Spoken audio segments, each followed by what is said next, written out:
Segundo capítulo 30, Ezequias convida todo o povo a vir a Jerusalém para celebrar a Páscoa. O rei Ezequias foi um grande reformador. Após acertar todo o templo, tirar as imundícias, restabelecer o culto, ele vai celebrar uma grande Páscoa, inclusive convidando algumas tribos que eram do norte. Lembrando que nesse período o reino do norte já tinha sido dominado 100% pela Assíria. Depois disso, Ezequias enviou mensageiros por todo Israel e Judá. Ele escreveu também cartas a Efraim e a Manassés, que viessem à casa do Senhor, a Jerusalém, para celebrarem a Páscoa ao Senhor, Deus de Israel. Quando fala de Efraim e Manassés, porque são as duas tribos mais fortes do norte. 2. Porque o rei tivera conselho com os seus maiorais e com toda a congregação em Jerusalém, para celebrarem a Páscoa no segundo mês. O certo era no primeiro mês, mas como não deu tempo, eles vão fazer no segundo mês. Porquanto no mesmo tempo não a puderam celebrar, porque se não tinham santificado bastantes sacerdotes, e o povo se não tinha juntado em Jerusalém. E foi isso reto aos olhos do rei e aos olhos de toda a congregação. Vamos lá.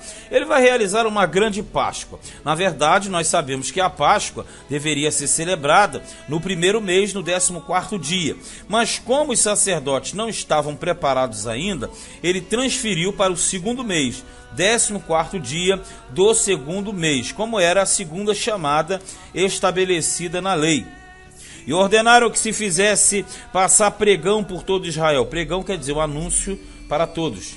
Desde Berseba até Dan. Veja, desde Berseba na parte sul até Dan em cima. Por que isso? Porque o reino de Israel já não tinha mais rei, não tinha mais nada. Estava totalmente entregue às traças. Para que viessem a celebrar a Páscoa ao Senhor, Deus de Israel, a Jerusalém, porque muitos a não tinham celebrado como estava escrito há muito tempo. Foram, pois, os correios com as cartas das mãos do rei e dos seus príncipes por todo Israel e Judá, e segundo o mandato do rei, dizendo: filhos de Israel, convertei-vos ao Senhor, filhos de Israel, convertei-vos ao Senhor, Deus de Abraão, de Isaque e de Israel. Lembrando que sempre fala Israel é Jacó.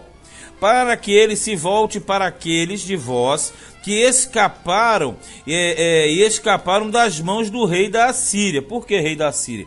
Porque a Assíria já tinha dominado, já tinha transportado vários israelitas para outras partes do império.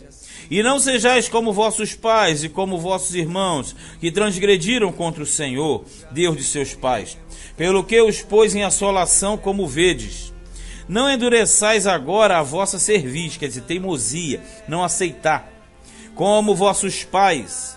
Dai a mão ao Senhor, e vinde ao santuário que ele santificou para sempre, e servi ao Senhor, vosso Deus, para que o ardor da sua ira se desvie de vós. Porque em vos convertendo ao Senhor, vossos irmãos e vossos filhos acharão misericórdia perante os que os levaram cativos e tornarão a esta terra. Ele está dizendo o seguinte: se vocês voltarem para Deus, Deus ele manda trazer de volta os que foram para o cativeiro. É isso que ele quer dizer aqui. E vai trazer das terras de longínquas. Porque o Senhor vosso Deus é piedoso e misericordioso, e não desviará de vós o rosto, se vos converterdes a ele. Então a palavra do rei é a seguinte: olha, Israel, se vocês se arrependerem e se voltarem para Deus da forma correta, ele traz o povo de vocês, ele traz os transportados para o cativeiro, mas tem que se converter a ele. 10. E os correios foram passando de cidade em cidade, pela terra de Efraim, Manassés e Zebulon. Porém riram-se e zombaram deles. Quer dizer, muitos do norte não deram atenção para o rei Ezequias, que estava convocando para essa celebração. Muitos se riram deles. Mas no 11 diz assim: todavia alguns de Azer, de Manassés e de Zebulon se humilharam e vieram a Jerusalém, porque era uma questão muito óbvia. Muitos não queriam se voltar para Deus, mas muitos queriam. Então esses que se humilharam vêm a Jerusalém. E em Judá esteve a mão de Deus, dando-lhes um só coração, para fazerem o mandato do rei e dos príncipes, conforme a palavra do Senhor. E ajuntou-se em Jerusalém muito povo para celebrar a Páscoa dos pães asmos, para celebrar a festa dos pães asmos. Ela é subsequente à Páscoa. No segundo mês, uma muito grande congregação. E levantaram-se e tiraram os altares que havia em Jerusalém, e também tiraram todos os vasos de incenso, e os lançaram no ribeiro de Cedron. Lembra do ribeiro de Cedron? Sempre aquela água corrente que levava o pó. Então sacrificaram a Páscoa no dia 14º do segundo mês.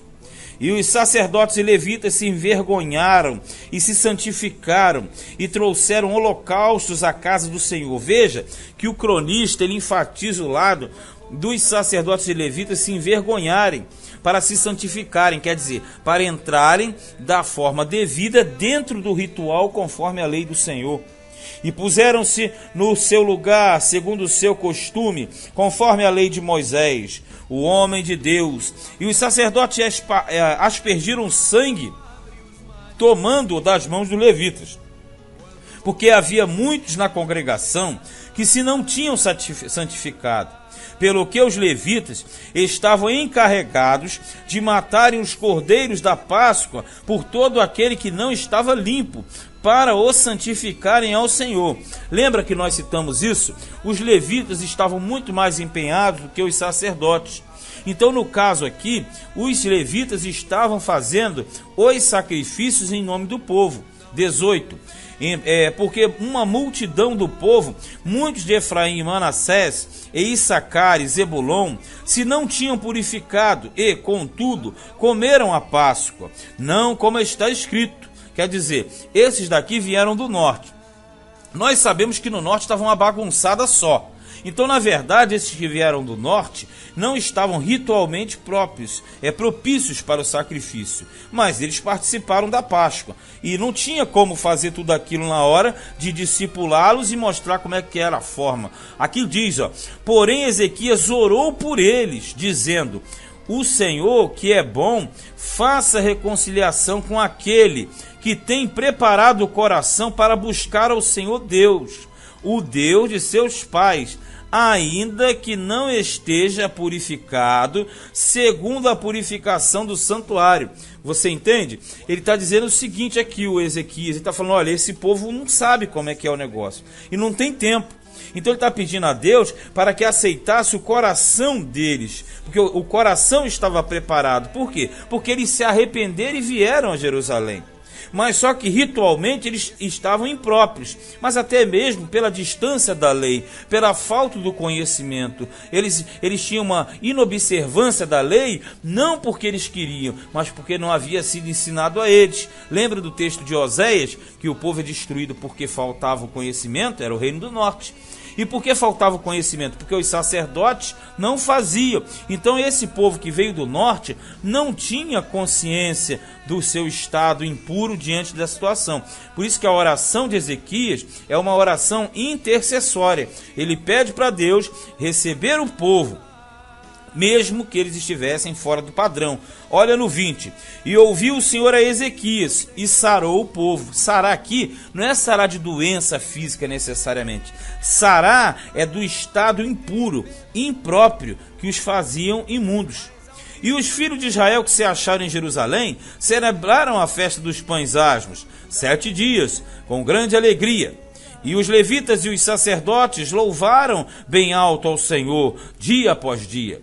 E Ezequias falou benignamente a todos os levitas que tinham entendimento no bom conhecimento do Senhor, aqueles que eram instruídos na lei.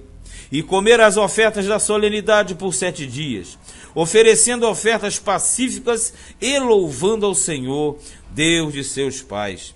23. E, tendo toda a congregação conselho para celebrarem outros 7 dias, celebraram ainda 7 dias com alegria. Porque Ezequias, rei de Judá, apresentou à congregação 1000 novilhos e 7.000 ovelhas. E os príncipes apresentaram à congregação 1000 novilhos e 10.000 ovelhas.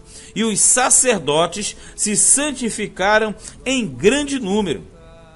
E alegraram-se toda a congregação de Judá, e os sacerdotes e os levitas, e toda a congregação de todos que vieram de Israel, quer dizer, todo o povo que veio das diversas regiões, como também os estrangeiros que vieram da terra de Israel e os que habitavam em Judá. Os estrangeiros que vieram da terra de Israel, ele não fala propriamente do estrangeiro, o israelita, o estrangeiro, porque ali já havia um aglomerado de povos que vieram de outras nações, transportados por Tiglat-Pileser, transportados pelos reis da Assíria. Então tinha aquela mistura de gente. Então eles também, muitos vieram a Jerusalém.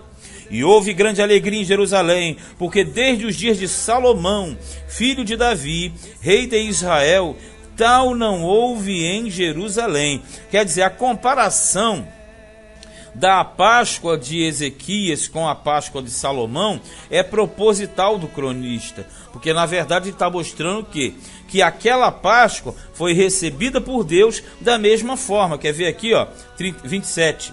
Então os sacerdotes e os levitas se levantaram e abençoaram o povo, e a sua voz foi ouvida, porque a sua oração chegou até a sua santa habitação nos céus, quer dizer, a habitação do Senhor. Claro que isso aqui é uma retórica do cronista. Ele quer mostrar com ênfase, com peso, que sempre que o povo busca a Deus de coração verdadeiramente, o Senhor ouve. Então essa expressão, ele ouviu da sua santa habitação, é para sacudir o povo. Claro que Deus enche os céus e a terra. Ele não precisa descer à terra para ver o que está sendo feito para ele. Mas a ênfase do cronista é justamente para marcar a manifestação do povo e a dedicação de Ezequias, e mostrando que sempre que o povo de Deus busca o Senhor, o encontra, o acha, como diz lá em Jeremias: buscar-me-eis e me achareis quando me buscar de todo o vosso coração. Quando o povo tinha uma comoção, um coração voltado para Deus, ele respondia. Este foi segundo o livro de Crônicas, capítulo de número 30.